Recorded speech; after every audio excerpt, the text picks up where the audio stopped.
Dr. David Lopes, felicito, portanto, na pessoa de Vossas Excelências, esta distinção que nos dão de fazer-se aqui o lançamento de um livro que ainda não tive a oportunidade de ler, mas que estou curioso e sei que vou gostar. Um livro que é feito pelo Ricardo Rodrigues, que é um homem já de muitas andanças, também pelo que pude ver já no seu percurso e no seu currículo como jornalista. E deixar mais duas palavras digamos, de dar a conhecer o quanto todos nós que aqui estamos, ao fim e ao cabo, apreciamos o trabalho que a Fundação vem fazendo e a circunstância de editar ou de financiar este livro e de trazer a cidade ao Portugal profundo, para que o Portugal profundo também, a partir de vós, se dê um pouco mais a conhecer. E felicitar-vos, portanto, por isso e expressar aqui o quanto para nós todos também é simpático e agradável sentirmos que esta fundação, que não foi daquelas que esteve na mira do lápis vermelho ou azul de alguém que ameaçou cortar tudo e ao fim e ao cabo até nem cortou nada. Acho que não direi asneira nenhuma se se referir que é por data que foi também financiada por vós, não foi? É vossa, pois. Um excelente trabalho que há de ficar para a posteridade e que ainda daqui por 500 anos se falará neste excelente trabalho. Portanto, por tudo isso, bem-ajam, muito obrigado, continuem e esta é uma daquelas fundações que não deve ficar pesada ao erário público, como há muitas que infelizmente o são, e que faz efetivamente um bom trabalho.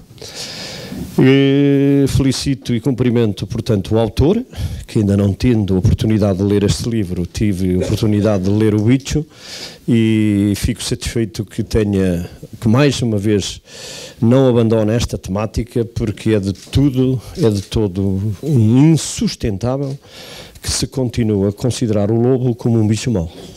Aliás, nas histórias que ainda hoje os pais e os avós contam às criancinhas, nunca mais se deveria dizer que vem aí o lobo mau, porque de facto o único lobo mau que eu conheço é o das duas pernas, e estamos se calhar aqui muitos.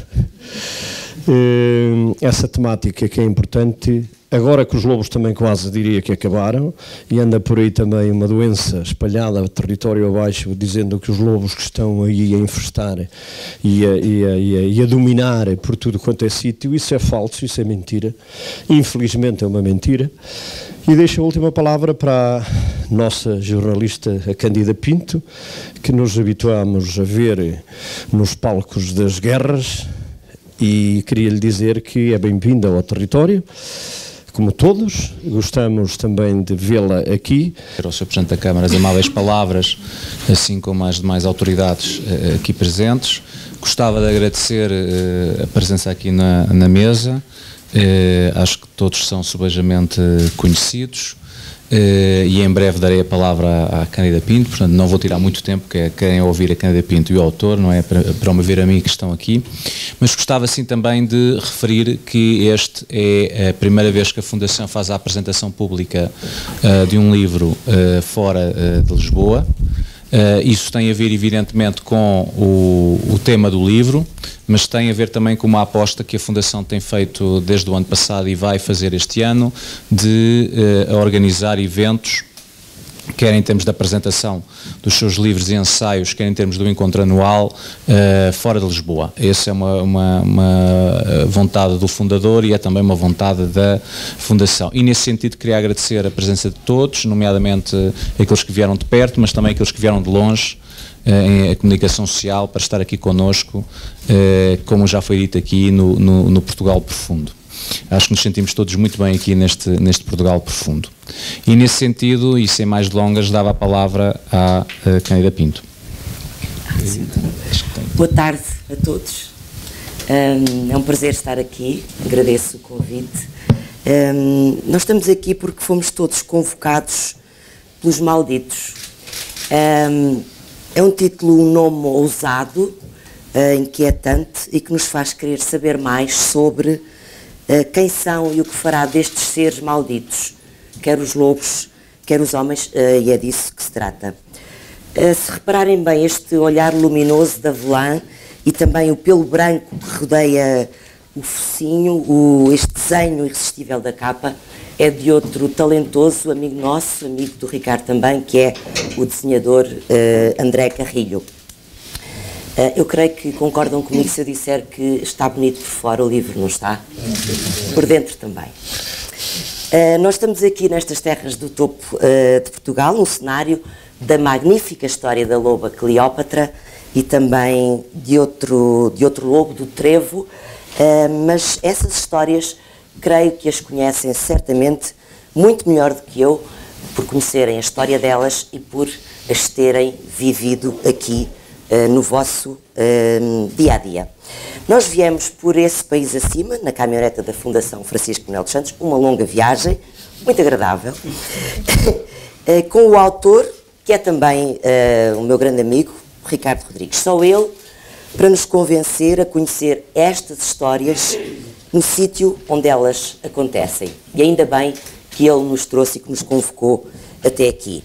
O Ricky, porque é assim que nós o tratamos, nós tratamos por Ricky, tem uma paixão por lobos, pelo bicho bravo, e não é a primeira vez que ele escreve sobre os lobos. O Ricky há 10 anos que anda a rodear as alcateias. Diz mesmo que já as ouviu uivar na Serra dos Gerês.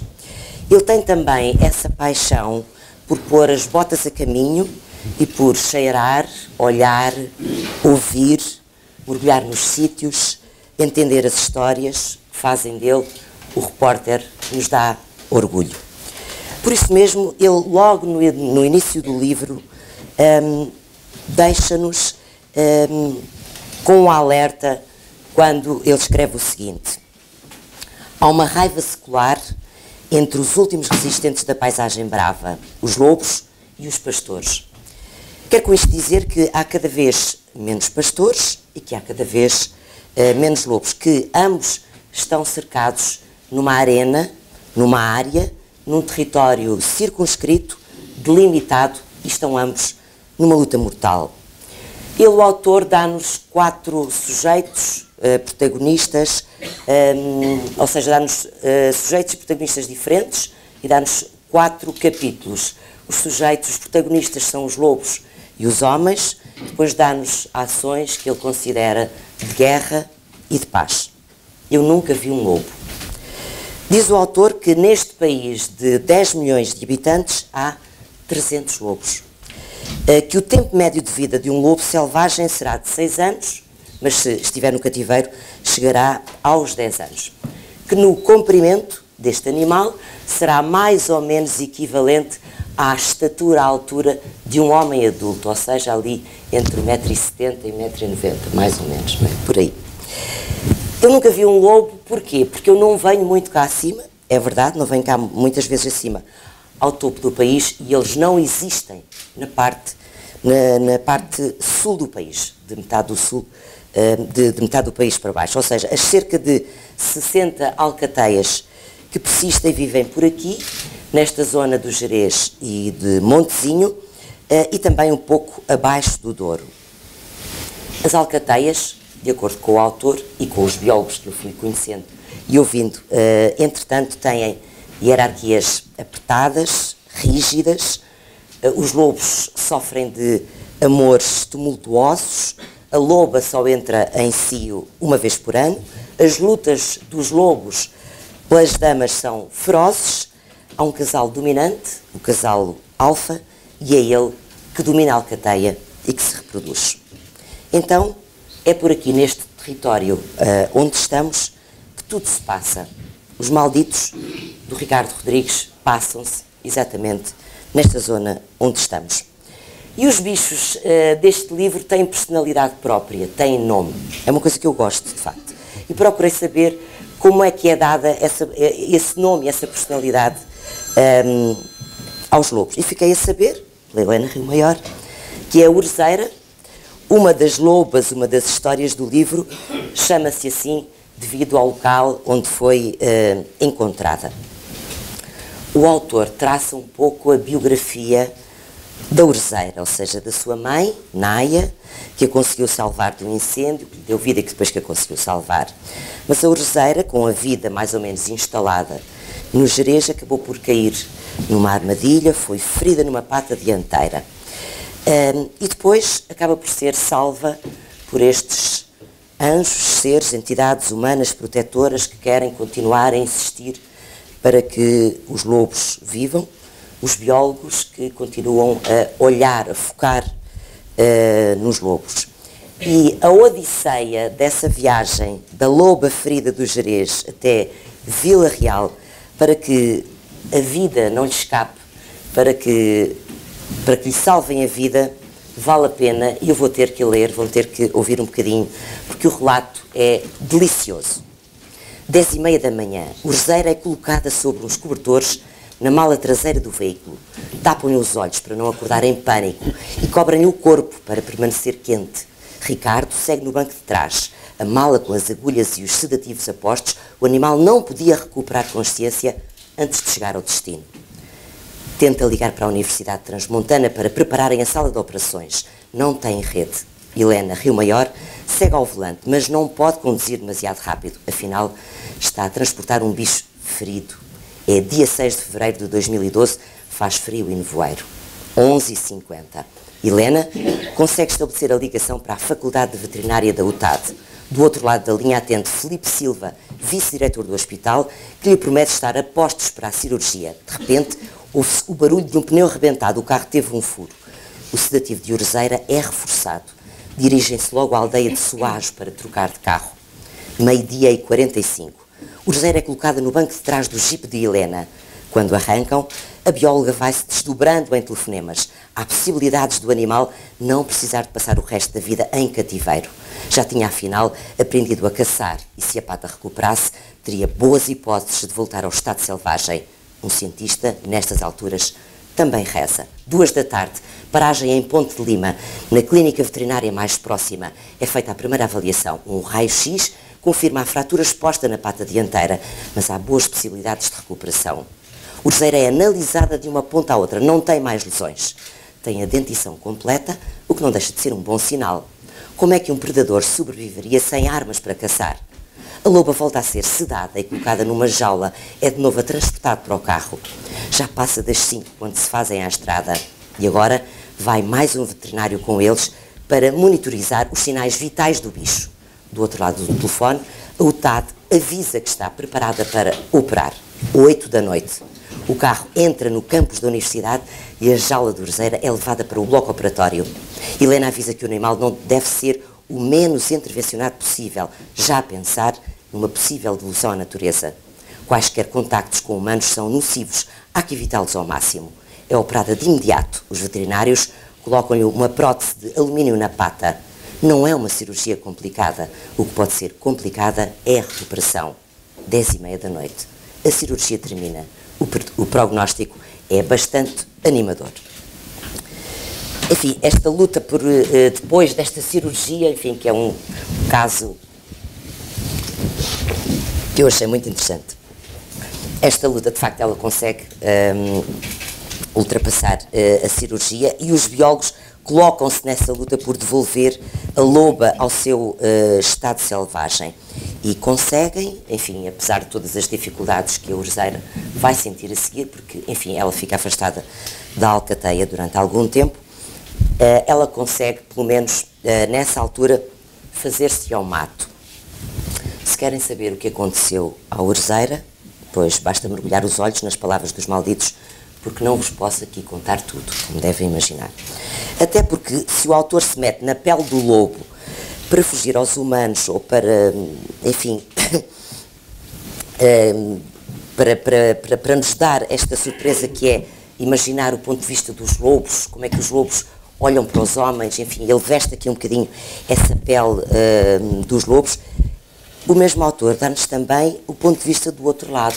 Ou seja, é uma regra básica da nossa profissão, o contraditório. E, neste caso, como disse o Sr. Presidente da Câmara, estamos em plena guerra e temos o contraditório, temos o lobo e temos o homem. Nesta aldeia de Lamas, de 20 habitantes, em 95, uma criança a nascer é uma raridade, como podem imaginar. Ora, a beleza da história de Adriane tem muito a ver com um presente que Adriane recebe aos 6 anos de idade. E que presente é este? Um pônei que sobrara de um circo e que se torna o melhor amigo de Adriane. E vou-vos só dar aqui um bocadinho do que era esta vida do Adriane, que cresceu com um pônei que era, enfim, foi um presente aos 6 anos e que se tornou o seu melhor amigo. Conversávamos muito, disse o rapaz, o Adriano. Quer dizer, eu conversava e ele ouvia. Se estivesse mais triste, ele vinha tentar animar-se, dar-me turrinhas. Era ritual de todos os dias, a conversa entre os dois. O rapaz passava horas a fazer festas, pentear-lhe a crina, até a mãe o chamar para fazer os trabalhos de casa ou jantar. Às vezes, esgueirava-se às escondidas e Lourdes, se não descobrisse o paradeiro do filho, já sabia que andava de roda do pônei. O bicho também protestava com a ausência do amigo. Se ele tardasse, toca de abrir as torneiras de água do quintal com os lábios. Às tantas, aprendeu a abrir portas e lá vinha ele, cozinhar dentro, à procura do Adriano. Não vos vou dizer também o que aconteceu a Adriano e ao seu pônei, porque não posso aqui dizer tudo. Vocês, se querem saber mais, têm que ver o que se passa dentro dos Malditos. Mas é desta malha de pouca gente, de aldeias despovoadas, de um país envelhecido, de asfalto que afasta as alcateias, que trata este livro, que retrata, creio que muito bem, o que se passa no interior do país, reforçando um pouco aquilo que disse o senhor Presidente da Câmara.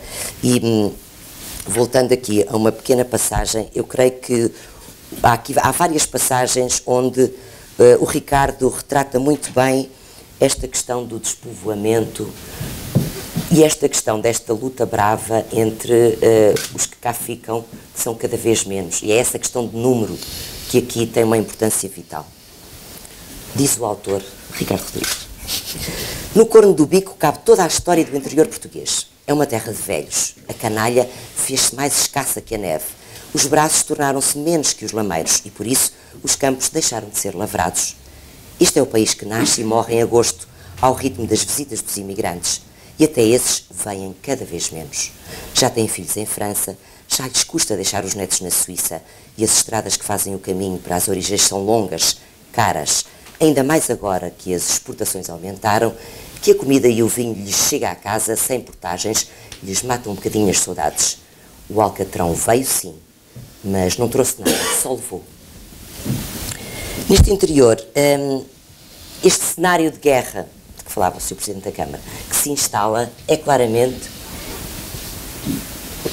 um cenário de sobrevivência. É uma questão de sobrevivência vital. Os pastores, os rebanhos que são atacados pelos pastores, a falta de pastores, a falta de cães que protejam os rebanhos dos pastores, as indemnizações por cada animal que pode ou não ser atacado, a falta de presas silvestres, não é assim? Ou selvagens. Os corços, os javalis, os animais que andam por aí e que evitariam que os predadores, que os lobos, atacassem diretamente os rebanhos e entrassem nas aldeias.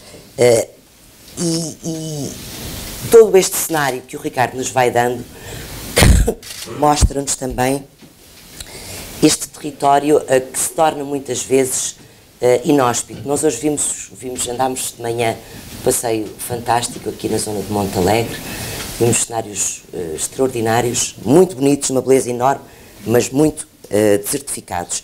E há um outro cenário que eu não conheço, mas que vou tentar conhecer, que o Ricardo também apresenta aqui no livro, que é a zona de São Macário, que me parece que será ainda mais inóspito pelas escarpas que eu imagino que existam, pelas falésias, pelos cumes íngremes que fazem daquela zona um local especial e muito circunscrito, porque, ao que me parece, o território faz com que lobos, homens e alguns animais estejam praticamente cercados, quer pelo Rio Douro, quer pelo asfalto que os rodeia.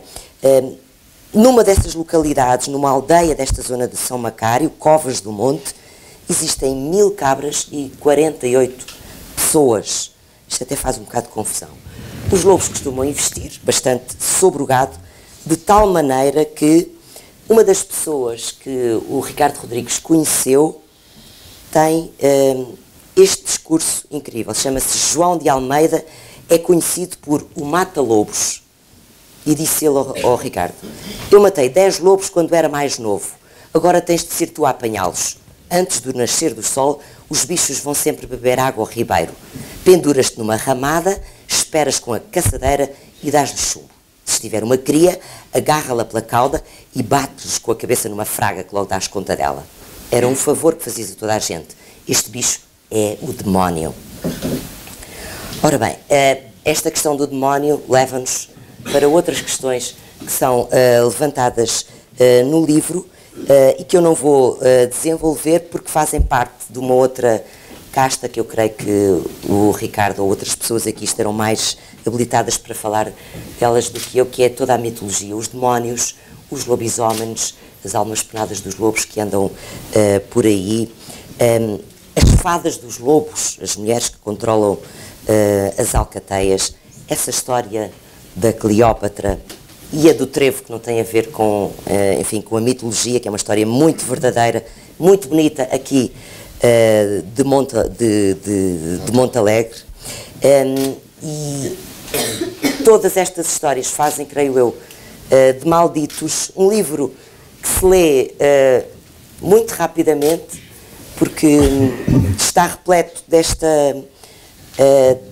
histórias vivas, vividas, testemunhadas, que existem no nosso país. Nós estamos um bocadinho, se calhar, afastados desta realidade, mas, ao mesmo tempo, os Malditos, creio que são um grande alerta para uma situação que toca diretamente estas regiões do país, que é o problema de estar em extinção lobos e homens. Eu fico por aqui.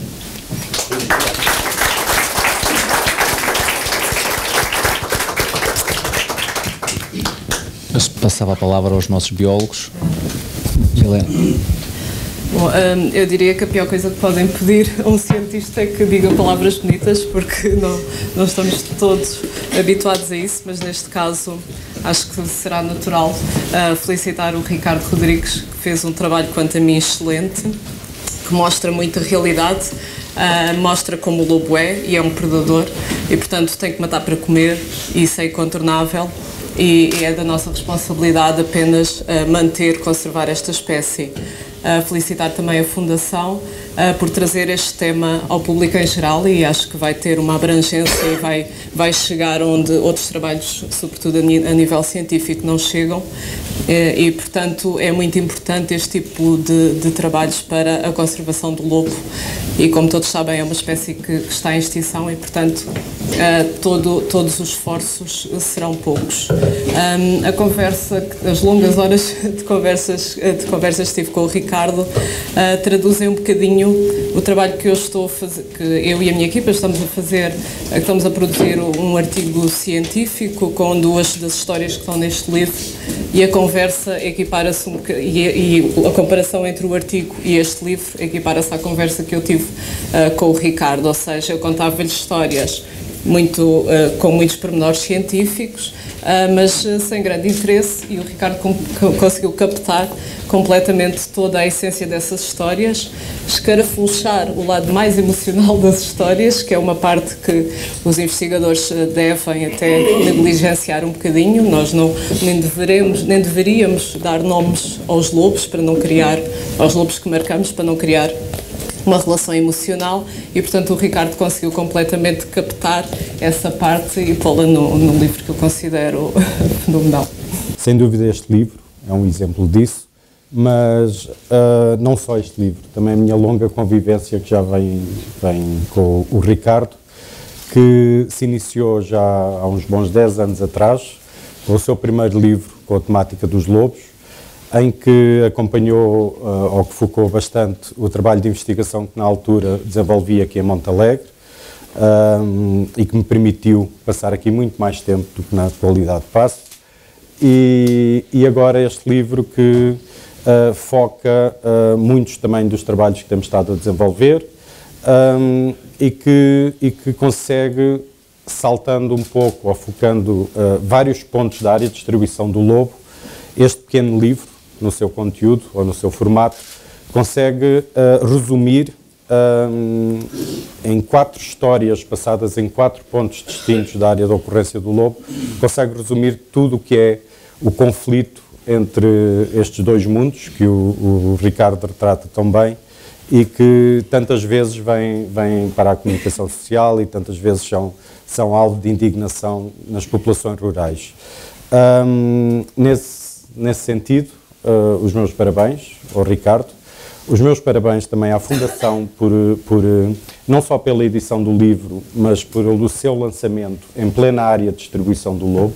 Isso parece-me crucial, não só como exemplo de jornalismo, mas como uma ferramenta crucial para a conservação do lobo. Como estava a dizer, são estes exemplos e são estas ações em que juntam pessoas e poderemos divulgar a um público muito mais abrangente informação correta. Mais uma vez, não é vender o lobo como um animal bom, porque não é, mas o que é importante é vender o lobo como o animal que existe, é a informação correta, em que se foque o ponto de vista dos proprietários pecuários, que perdem os seus animais e têm o seu impacto económico, mas também a luta para a sobrevivência que o lobo passa todos os dias, como espécie ameaçada, em que muita gente o persegue, pouca gente gosta dele, e principalmente na área onde ele corre, e que este livro, a meu ver, trata de uma forma exemplar. E não me estendo mais. Obrigado. Muito obrigado. E eu então passava a palavra ao autor, a quem desde já, em nome da Fundação, agradeço o ter aceito o nosso desafio e ser um dos nossos retratos. Muito obrigado. Bem, eu basicamente o que tenho para fazer é agradecer a toda a gente. Eu sinto-me completamente agradecido de ter tido a oportunidade de fazer isto. É mesmo uma oportunidade fantástica de poder contar estas histórias. Em primeiro lugar, acho que vamos começar pelo sítio onde estamos, por Montalegre. Eu venho aqui há 10 anos, fiz outro livro na região e arranjo todas as desculpas que consigo para vir fazer reportagens para aqui ou para arranjar motivos para vir para cá. Tenho 4 grandes amigos nesta terra que estão-me sempre a atualizar as histórias dos lobos. É o João Xavier, está ali atrás da câmara da TV Barroso, a Maria José Afonso, que não sei se está cá, o Rui Madeira e a Fátima Madeira. São pessoas que e o João Silva também, são pessoas que me estão constantemente a alimentar isto, até me ligam de vez em quando a contar algumas histórias. Portanto, a minha ligação à terra foi crescendo, foi desenvolvendo, já conheço o David há muitos anos também, tenho mesmo uma ligação com Montalegre, é um sítio que eu acho encantador. Agora, Montalegre tem esta característica que é, pela própria geografia, cristalizou muitas das tradições antigas que há em relação ao lobo e tem estas características absolutamente únicas, culturais, tem a presença dos fojos, tem toda uma cultura e uma oralidade relacionada com o lobo que são únicos, e houve homens nesta terra que souberam ter a visão de perceber que isso podia ser um valor para a terra, e a maneira como eu tenho trabalhado nesse aspecto é absolutamente exemplar. Os meus parabéns também por isso. Agora, tenho que agradecer o trabalho fantástico que a Fundação Francisco Manuel dos Santos fez com este livro. Quando o António Araújo me ligou a convidar para fazer este livro, depois de ler uma reportagem minha na Notícias Magazine, eu hesitei, porque eu já tinha escrito um livro sobre lobos e eu fiquei a pensar o que é que eu vou dizer mais sobre os lobos que ainda não tenha dito. Então, e foi muito difícil, porque eu comecei logo a fazer a investigação, comecei logo a chatear o Chico e a Helena, a parte do chatear eu comecei logo, não é? Comecei logo a fazer a investigação e depois demorei 2 anos a perceber como é que eu vou contar esta história. E o que percebi que havia aqui era esta guerra. O Sr. Presidente da Câmara falava, o que eu percebi que era aqui interessante era perceber que a história dos lobos desaparecem dos montes, é a história dos homens que desaparecem dos vales. É a mesma história, são 2 faces da mesma moeda. E foi isso que eu tentei fazer neste livro, através de dividir isto, contando algumas histórias, fulanizando as histórias nas histórias de lobos, de homens e de comunidades, tentar contar um pouco a decadência do mundo rural, o abandono do mundo rural, a extinção da vida selvagem e esta ideia de progresso e de alcatrão e de cimento que se calhar não serve os homens e muito menos serve os animais. E foi isto que eu tentei fazer. A maneira como... quero agradecer ao António Araújo, que não pôde vir, que foi ele que me convidou para fazer este livro e me deu todo o apoio possível e imaginário. O David Lopes acompanhou-me aqui e pronto, e fez-me descontrair. Bem, David, eu tenho que te agradecer. Tu fizeste-me descontrair nas alturas que eu estava mais nervoso. Ainda há bocadinho disseste ali qualquer coisa na MUS e que apostou neste livro também. A Joana Vicente Pinto, que não está cá, tem um barrigão enorme para fazer uma viagem de Lisboa até aqui, não pode vir, mas foi exemplar e impecável na maneira como tratou de tudo. A Ana Filipa Rego, que fartou-se de trabalhar, coitadinha, ela ainda não parou, contactou toda a gente, chateou toda a gente para vir aqui acima a Montalegre para podermos contar esta história ao resto do país. E a Isabel Vasconcelos, que é a minha nova namorada. Também são as vezes que nós falamos, ou tantas são as vezes que nós falamos por dia, que pronto, isto já começa a ser assim uma relação de bastante proximidade. Estou a brincar, Isabel, não se chateie. E ao Nuno Garopa também, por ter vindo cá. É um sinal muito claro da Fundação, não é? De querer contar as histórias. O país que temos não é só o país que se passa nos centros urbanos e no litoral. Há um país inteiro que está escondido e que precisa de sair do armário, porque os problemas que se passam aqui são o reflexo dos problemas do país. E eu quero agradecer à Fundação por ter apostado nisto, por ter trazido tanta gente aqui, por podermos contar esta história aqui, onde ela se passa. Há mais algumas pessoas que eu quero agradecer. Eu quero agradecer à Cláudia Marques Santos e à Catarina Pires, porque foram elas que me foram vendo os textos e dizendo vai mais por aqui ou vai mais por ali, e que me apoiaram nisso, e em algumas alturas que eu estava bastante inseguro com o livro, que me deram força para continuar com ele. A Catarina Pires não está cá, mas a Cláudia vai, e estou muito feliz com isso. Depois tenho que agradecer muito, muito fortemente ao Francisco Álvares e à Helena Rio Maior. Eles são... passámos nitidamente a barreira de ser fontes e entrevistadores e obviamente passámos a ser amigos, mas eles tiveram muita generosidade em partilhar o trabalho que eles fazem durante anos e anos, as investigações que eles fazem. Eles tiveram a generosidade de partilhar essas informações comigo, de me fazerem aprender mais, de me corrigirem, de me darem os livros que eu precisava de ler, de ficarem a conversar comigo até às 4 da manhã, de mostrarem tudo e de terem esta generosidade e este despojamento em relação ao seu trabalho, que é o trabalho deles, é o trabalho científico deles, é o que constrói a carreira deles, e tiveram essa generosidade de partilhar tudo comigo e de me apoiar em tudo. São dois cientistas fantásticos, fazem um trabalho fantástico e importantíssimo para o nosso país, e o privilégio é todo meu de poder pegar nas histórias que eles recolheram e contá-las à minha maneira. Portanto, o privilégio é todíssimo meu.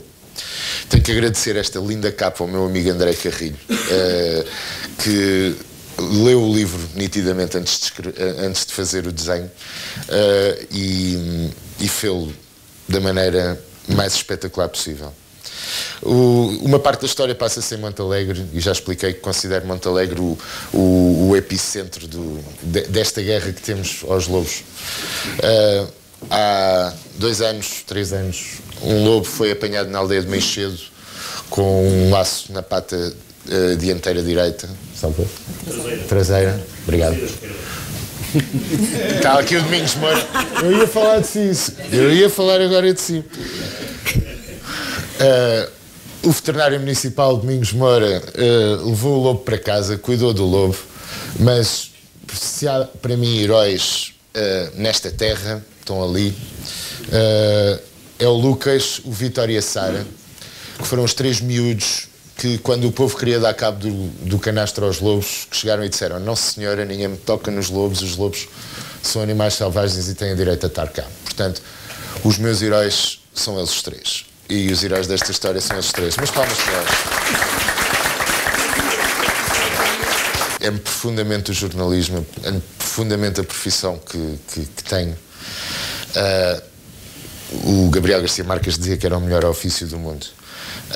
Ser jornalista dá-me a oportunidade, do ponto de vista do que podemos fazer pelos outros, dá a oportunidade de nós darmos às pessoas ferramentas para elas poderem tomar livremente e conscientemente as suas próprias decisões perante a vida. Eu espero que num tema como este se perceba que há muito mais camadas de importância do que aquelas que aparenta haver numa história de lobos e de homens, porque é isto que é o cimento daquilo que nos torna humanos, e daquilo que nos pode tornar generosos. E queria terminar respondendo a um amigo meu que também está presente, que é ao Paulo Pena, que sim, todas as alcateias devem ter uma estante de livros, e a nossa, a dos meus amigos, vai-se construindo, e espero que seja sempre a fazer bom jornalismo sobre causas, ou a tentar fazer bom jornalismo sobre causas que consideremos que sejam o reflexo do tempo que vivemos. Muito obrigado.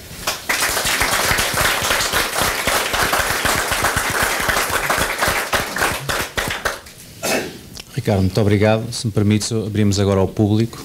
A estimativa do último censo foi realizada em 2002 e 2013. Infelizmente, desde aí nunca se fez mais uma avaliação a nível nacional do tamanho da população. Pensa-se que, de forma geral, deve existir mais ou menos os mesmos indivíduos, e esses 300 lobos estão divididos em cerca de 60 alcateias. Aqui na zona de Montalegre, como sabe, existirão 6 alcateias. Cada uma tem um território definido de cerca de 150 a 200 km², e cada alcateia há de ter, em média, 3, 4 adultos e mais as crias do ano, e que normalmente, quando chega ao inverno, já nem todas sobrevivem. Essa é a vida e a sobrevivência dos lobos nesta região. Por isso, podemos estar a falar de um efetivo aqui na zona de Montalegre de 6 vezes 5, 30 lobos talvez, ou 30 a 40 lobos, diria. Mas, mais uma vez, há uma ausência de censos que assim o confirma. Mas tem aumentado o número um bocadinho?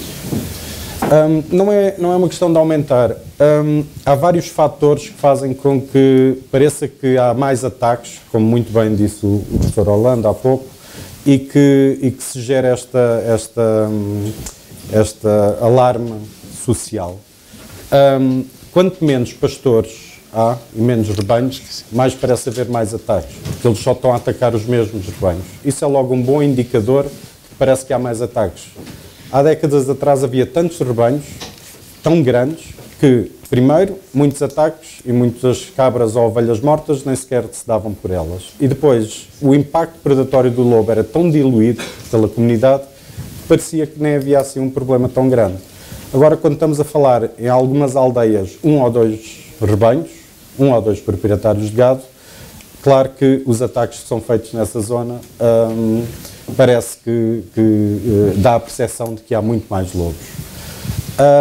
Além disso, os lobos têm uma dinâmica típica, têm uma dinâmica muito particular, em que, como eu estava a dizer, e como se disse aqui, por ano cada alcateia reproduz-se uma vez só, mas resultado da elevada perseguição ilegal que sofrem, por causas humanas, por o tiro, o veneno, o laço, o atropelamento, que é uma causa humana, mas mais indireta, isso faz com que, em determinados anos, uma determinada alcateia possa reduzir o seu efetivo drasticamente. Um episódio de envenenamento pode facilmente matar 5 ou 6 lobos de uma vez, o que é o extermínio de uma alcateia. E isso faz com que essas alcateias diminuam, as pessoas, por 1, 2 anos, desaparecem daquela zona, mas depois, claro, são ocupadas por animais dispersantes provenientes das alcateias adjacentes. E esse processo pode demorar 1, 2, 3 anos, até aparecer um casal e formar novamente uma alcateia naquele sítio. Essa dinâmica pode nos dar a percepção que em determinados anos parece que os lobos diminuíram, não há tantos ataques, e depois, noutros anos, quando voltam a reproduzir-se no sítio, já parece que há mais ataques. Mas é um processo cíclico, é um processo que, se formos ver para além do nosso tempo geracional, sempre existiu. Em determinados sítios, os lobos sempre atacaram mais e depois atacavam menos. É o exemplo, por exemplo, das zonas de Alto Minho que o Ricardo retrata, Paredes de Coura, em que nos últimos anos houve o regresso de uma alcateia reprodutora, mas a qual foi extinta no início dos anos 2000, fim da década de 90. Por isso, há de ser um processo sempre cíclico, em que as alcateias são exterminadas e recuperam, dependente da assimilação de animais que existam na região e que venham de outras alcateias. E isso tudo é que muitas vezes nos faz a percepção errada de que os lobos podem estar a aumentar.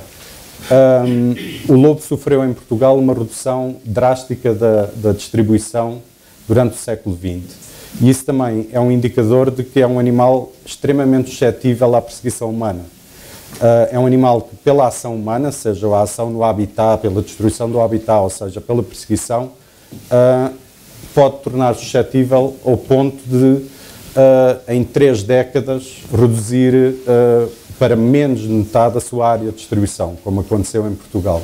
E isso é que o faz um animal ameaçado, um animal em que é alvo de preocupação do ponto de vista de conservação, porque, efetivamente, sofre muita perseguição dos humanos. Nem toda a gente que convive no território do lobo gosta dele, obviamente, porque ataca os animais domésticos, e isso falo muito suscetível às atividades e às práticas humanas. Eu, Cândida Pinto, desculpa.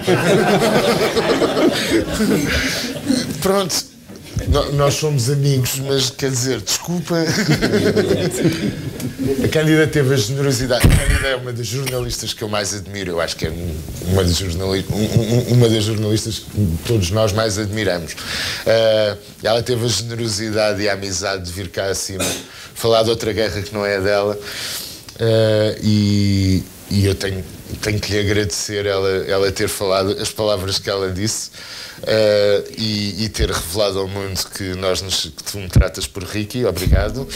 E estou muito contente de poder ter uma jornalista como a Cândida e uma amiga como a Cândida a poder apresentar o meu livro. Palmas para a Cândida.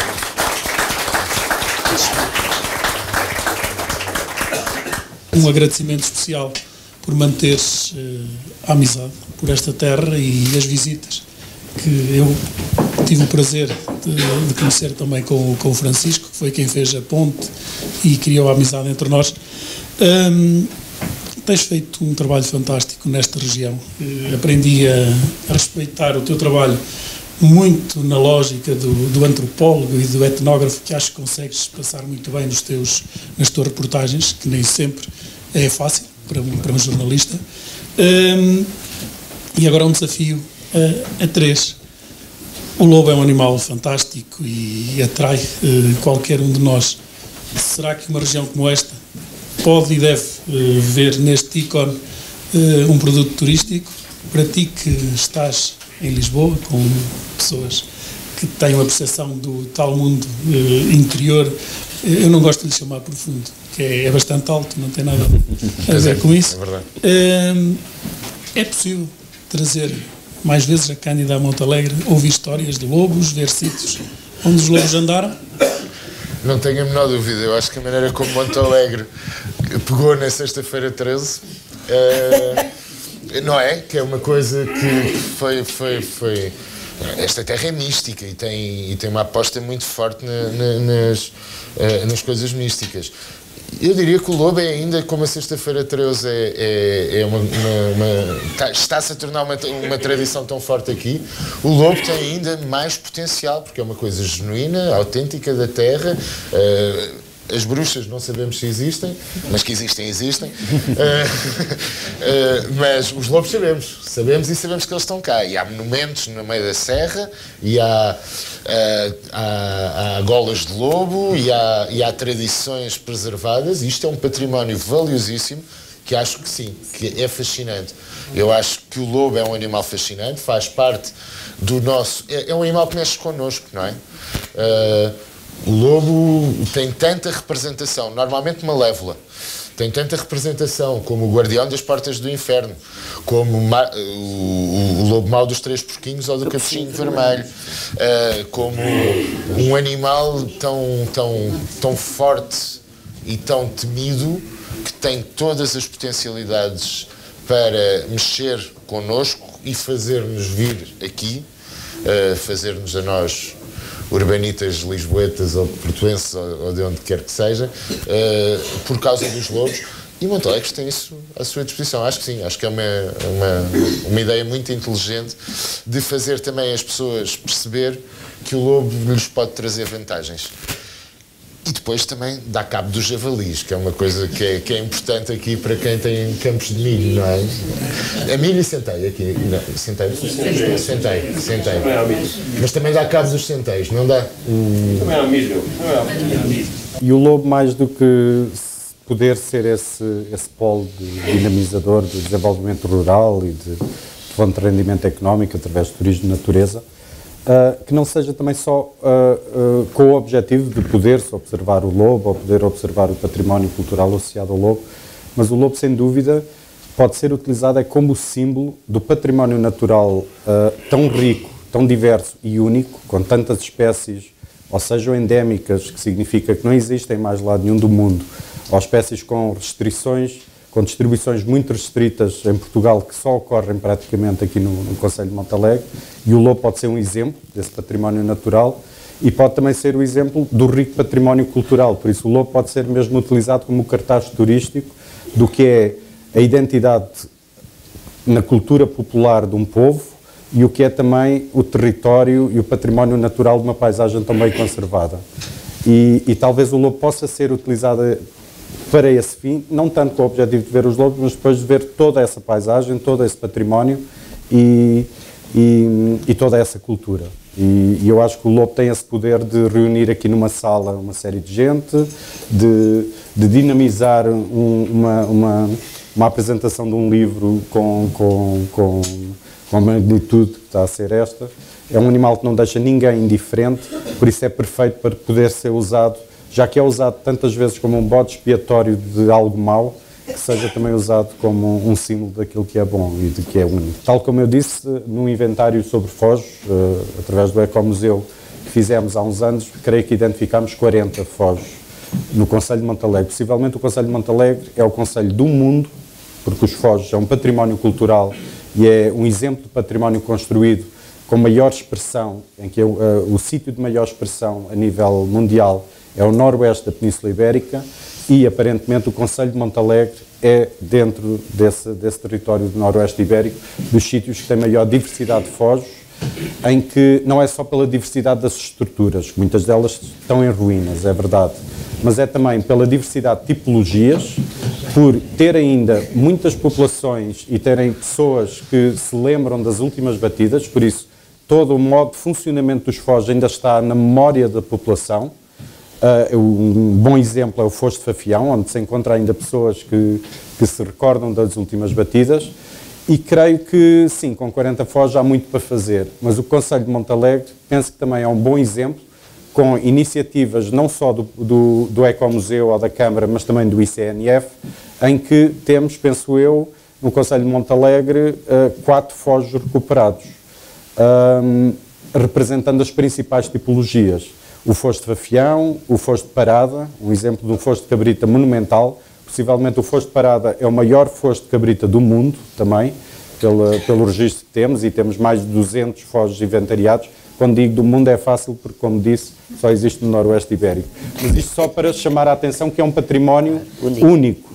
É um património, e reparem que o lobo ocorreu em todo o hemisfério norte do planeta, desde o Japão até o Alasca, mas dando a volta ao contrário, porque senão até estão muito próximos, mas até a Arábia Saudita, isto vem da geografia, mas em todo o hemisfério norte, e o único sítio, conviveu com seres humanos em todo esse território, e o único sítio onde as populações edificaram armadilhas monumentais em pedra, com um esforço enorme, fora das aldeias e longe das aldeias, com um esforço enorme de batidas, foi aqui no Noroeste Ibérico. Foi na Galiza, Astúrias, um pouco de Castilha-León e noroeste de Portugal. E isso, claro que facilmente pode ser utilizado como um bom símbolo como tu dizes também, Zé, do que é o património. E claro, sim, o fojo da Portela de Tourém, já agora, já que estamos aqui publicamente, é um bom exemplo de um fojo simples, que ainda está lá e que facilmente poderia ser recuperado, valorizado e principalmente interpretado, porque os fojos no Concelho de Montalegre estão recuperados, mas infelizmente falta-lhes interpretação, falta-lhes informação, painéis que expliquem o modo de funcionamento, a sua contextualização, quer na região, quer a nível mundial, ou a nível ibérico, e isso efetivamente faz com que os visitantes muitas vezes vejam o fojo, vejam que são duas paredes convergentes e que estão ali umas paredes que antigamente se matavam os lobos, mas depois não sabem toda esta diversidade de tipologias e toda esta riqueza. Por isso, creio que há necessidade de se criarem painéis para interpretar e para contextualizar os fojos. Em nome da Fundação, mais uma vez agradecer a presença de todos, agradecer a presença do autor, dos comentadores, do Sr. Presidente da Câmara, das autoridades, de todos os senhores jornalistas e todos os que vieram de Lisboa, e dar por encerrada a nossa sessão. Muito obrigado.